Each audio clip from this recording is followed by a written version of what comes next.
Welcome to Close Listening. I'm Zach Morgenstern, joined as always by silent co-host Ludwig von B.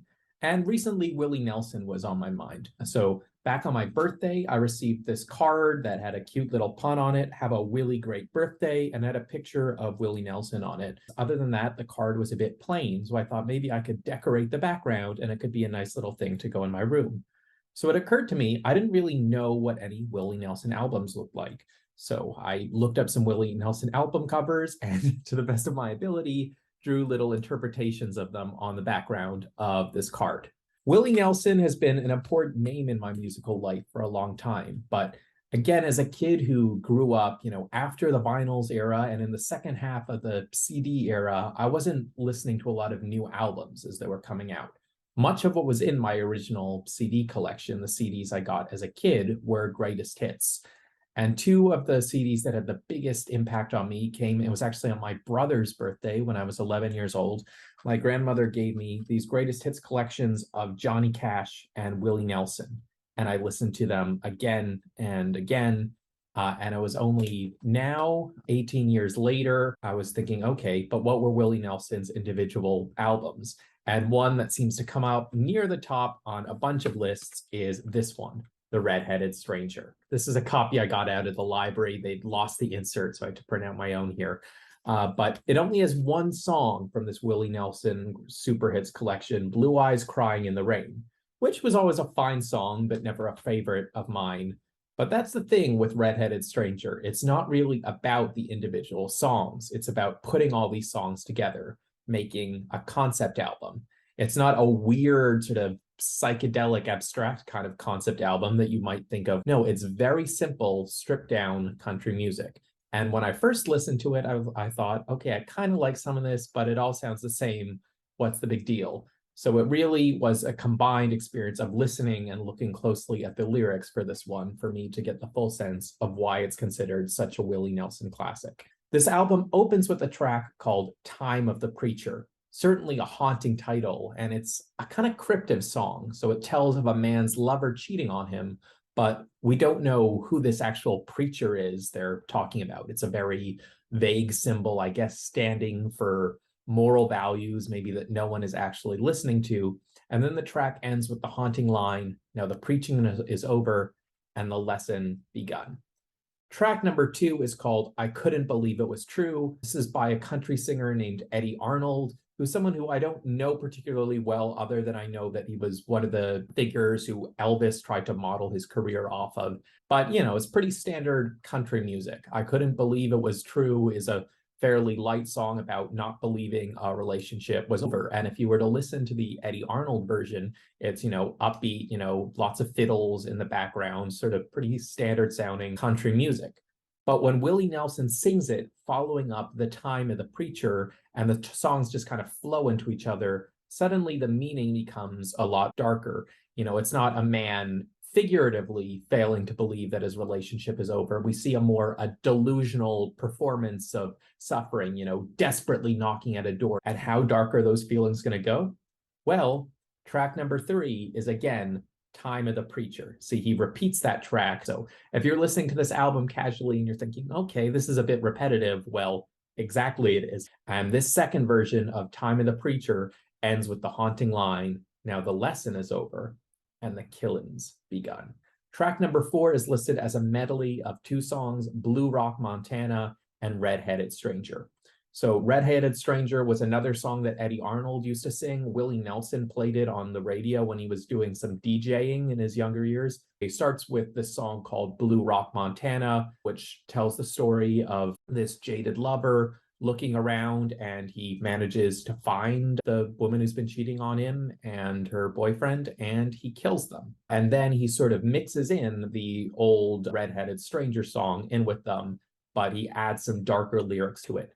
He lay there in silence with too much on his mind, still hoping that he was not right, as if the singer's about to carry out this murder, which is described kind of casually in the original country music, and Willie Nelson is trying to give it a bit more of a Shakespearean inner monologue. And then we get to the one big hit from this record, the one that's on the super hits collection, Fred Rose's song, blue eyes crying in the rain. And if you listen to it in isolation, it's sort of a simple acoustic song about being sad that someone has let you. I mean, there's some nice guitar playing on there for sure, but it's more of a catchy song than anything deep and special. But what Willie Nelson does in the context of the album is he mixes, the more relatable, ordinary sadness of being sad a relationship is over with the darker sadness of knowing you avenged your own lover, you killed her. Someday when we meet up yonder, we'll hold hand in hand again. Suddenly, that has a much darker meaning. Then track number 6 is a full-on version of the Redheaded Stranger. Again, this Eddie Arnold song that Willie Nelson used to play when he had a radio show. And the story of this song is about a man with a couple of horses, and he runs into this woman who is called the yellow-haired lady, and either she attempts to, or at least from the Redheaded Stranger's perspective, she attempts to steal one of his horses. And so he shoots her, but he's able to ride away scot-free because, as the song says, for you can't hang a man for killing a woman who's trying to steal your horse. So needless to say, this song has some dark subject matter, but I feel like that was just, broadly a part of country western music. And in fairness, the lyricist of the song was someone named Edith Kalish. So it was actually a song written by a woman. So rather than being too bogged down by this man casually killing the yellow-haired lady, the way I would hear the song is it's about two mysterious bandit Western figures, the redheaded stranger and the yellow-haired lady. And in this instance, it just happened to be the redheaded stranger who came out on top. I feel like when you just listen to the original song, it's simply that sort of the weird darkness of old-time country music. Whereas in the context of this Willie Nelson album, there's a duality to that. He's both, with some of his lyrics, recognizing the true darkness of what the Redheaded Stranger has done, but he's also just celebrating the old country music. There's another huge difference between the Willie Nelson version and the original. So in the original, the reason the Redheaded Stranger kills the yellow-haired lady, it's not just because he thinks she's trying to steal his horse, but the horse belonged to his dead wife. But in the story that Willie Nelson is constructing, the wife has not died of natural causes. She died because the redheaded stranger killed her earlier. So weirdly, he kills another person to protect the memory of this person he also killed. That's a lot of twisted, weird inner feelings to be working with. And then we get to track 7, which is another reprise of The Time of the Preacher. And this time he sings, "It was the time of the preacher and the year of '01, and just when you think it's all over, it's only begun." So the first half of this record tells the story of the redheaded stranger, building up to these two murders.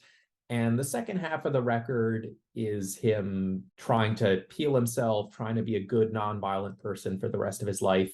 I feel like the storytelling is less coherent in the second half of the record. He doesn't have a way that's as dramatic to end it as he started it, though arguably there is some playing with reality in the second half of the record. Track number 8 is called Just As I Am. This is a hymn, but you wouldn't necessarily know it was a hymn if you didn't look up what the song was. It just sounds like a bit of a country music jam.